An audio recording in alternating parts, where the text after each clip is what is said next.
Sir, ഉന്നത വിദ്യാഭ്യാസ മേഖലയിൽ വിവിധ പദ്ധതികളുണ്ട്. അതിനകത്ത് എല്ലാ കാര്യവും വായിച്ചതായിട്ട് കരുതും എന്ന് ഞാൻ കരുതുന്നു. സാർ, എല്ലാ സർവകലാശാലകളുടെയും കേരള സർവകലാശാലയുടെ വിവിധ പ്രവർത്തനങ്ങൾക്ക് 37.2 കോടി രൂപ, കോഴിക്കോട് സർവകലാശാലയ്ക്ക് 33.8 കോടി രൂപ, മഹാത്മാഗാന്ധി സർവകലാശാലയ്ക്ക് പദ്ധതി വിഹിതമായി 38.4 കോടി രൂപ, ശങ്കരാചാര്യ സർവകലാശാലയ്ക്ക് 22.05 കോടി രൂപ, കണ്ണൂർ സർവകലാശാലയ്ക്ക് 34 കോടി രൂപ, ലീഗൽ സ്റ്റഡീസ് 12.2 കോടി രൂപ എന്നിങ്ങനെ വിലയിരുത്തുന്നു. സാർ, തുഞ്ചത്തെഴുത്തച്ഛൻ മലയാള സർവകലാശാലയുടെ കെട്ടിട നിർമ്മാണം, വിദ്യാർത്ഥികൾക്കായിട്ടുള്ള ഹോസ്റ്റൽ നിർമ്മാണം തുടങ്ങിയ വിവിധ പ്രവർത്തനങ്ങൾക്ക് 11.35 കോടി രൂപ വകയിരുത്തുന്നു. ഉന്നത വിദ്യാഭ്യാസ മേഖലയിൽ മികവിൻ്റെ കേന്ദ്രങ്ങൾ സ്ഥാപിക്കുന്നതിനായി 13.4 കോടി രൂപ വെക്കുന്നു. സാർ, ഒരു പുതിയ പദ്ധതി ഗവേഷണ രംഗത്ത് പ്രഖ്യാപിക്കുകയാണ്. സാർ, സംസ്ഥാനത്തെ വിവിധ സർവകലാശാലകളിലും ഗവേഷണ കേന്ദ്രങ്ങളിലും പ്രവേശനം നേടിയിട്ടുള്ള റെഗുലർ ഫുൾ ടൈം ഗവേഷണ വിദ്യാർത്ഥികളിൽ മറ്റു ഫെലോഷിപ്പുകളോ ധനസഹായം ലഭിക്കാത്തയോ ആയിട്ടുള്ള വിദ്യാർത്ഥികൾക്ക് പ്രതിമാസം 10,000 രൂപ വെച്ച് ഫെലോഷിപ്പ് നൽകുന്നതാണ്. സാർ, ഇതിനായി CM റിസർച്ചേഴ്സ് സ്കോളർഷിപ്പ് എന്ന പുതിയ പദ്ധതി പ്രഖ്യാപിക്കുന്നു. 2025-26 20 കോടി രൂപ ഇതിനായിട്ട് വകയിരുത്തുന്നു.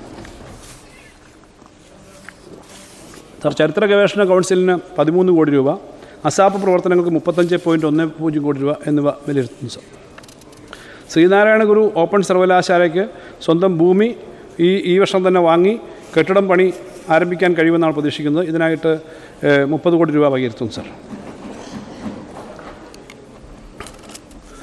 അർഹരായ കോളേജ് വിദ്യാർത്ഥികൾക്ക് വിവിധ സ്കോളർഷിപ്പ് നൽകുന്നതിനായി 36.70 കോടി രൂപ വകയിരുത്തുന്നു. സാർ, റൂസ പദ്ധതിയുടെ സംസ്ഥാന വിഹിതമായി 30 കോടി രൂപ വകയിരുത്തുന്നു.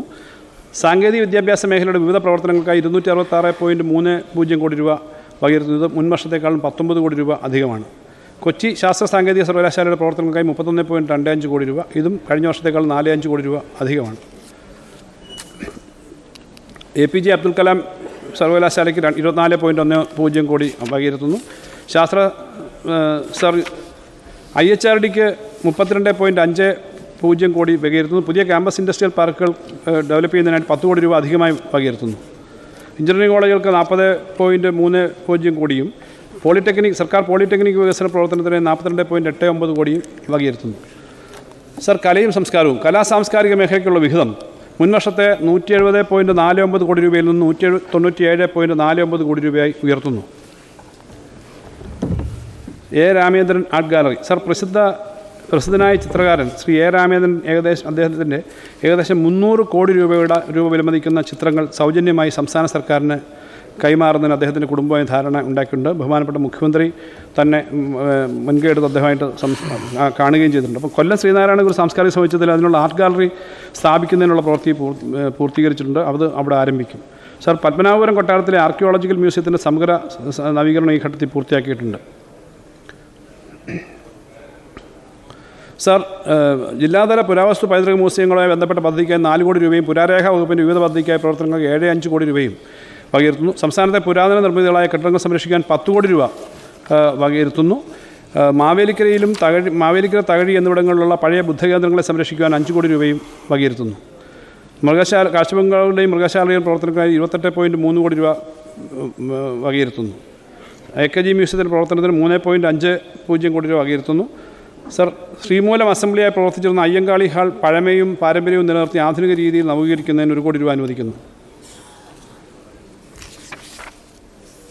സർ, തിരുവനന്തപുരത്ത് തെരുവുകളിൽ നടപ്പിലാക്കിയ ആർട്ടീരിയ പദ്ധതി മറ്റ് നഗരങ്ങളിലേക്ക് വ്യാപിപ്പിക്കുന്നതിനായി 2 കോടി രൂപ വകയിരുത്തുന്നു.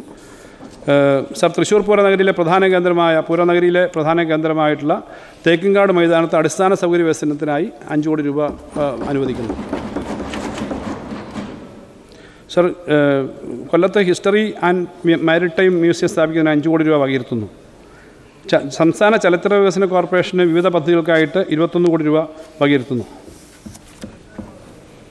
സർ, സംസ്ഥാനത്തെ തിയേറ്ററുകളിൽ ടിക്കറ്റിംഗ് സംവിധാനം നടപ്പിലാക്കുന്നതിനായി അതിൻ്റെ പ്രവർത്തനങ്ങൾ ഇപ്പോൾ നടക്കുകയാണ്. അതിൻ്റെ ഭാഗമായിട്ട് ആദ്യഘട്ടമായിട്ട് 2 കോടി രൂപ സംസ്ഥാന ചലച്ചിത്ര വികസന കോർപ്പറേഷന് വകയിരുത്തുന്നു.